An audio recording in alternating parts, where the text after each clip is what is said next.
গভীর রাত, শহরের নিস্তব্ধতা ভেঙে বাইরের বৃষ্টির শব্দ, কাগজের ওপর কলমের আঁচড় চলছিল। শিলার হাত কাঁপছিল, তবুও সে লিখতে বাধ্য।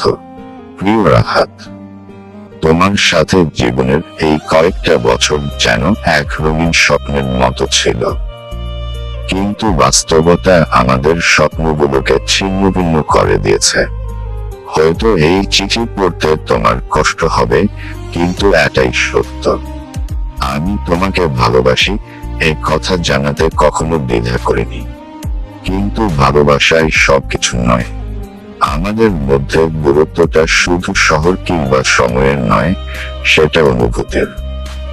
যতটা তুমি চেয়েছিলে আমি হয়তো দিতে পারিনি, আর যতটা আমি চেয়েছি তুমি হয়তো বোঝনি।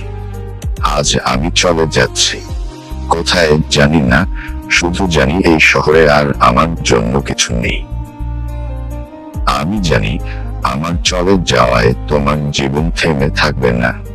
তুমি ভালো থেকো, নতুন করে বাঁচার শক্তি খুঁজে নিও। ভালো থেকো, শিলা। চিঠি রেখে শিলা দরজার কাছে দাঁড়ালো। শেষবারের মতো রাহাতের ঘরটা দেখলো। এত স্মৃতি জমা এখানে।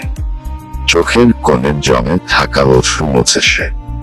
এরপর ভারী পা ফেলে দরজা খুলে বাইরে বেরিয়ে গেল। রাহাত চিঠিটা পেল পরদিন সকালে।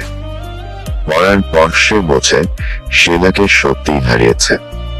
তবে শিলার চলে যাওয়া তাকে নতুন করে ভাবতে শিখিয়েছে সম্পর্কের গুরুত্ব আর নিজের ভুলগুলো।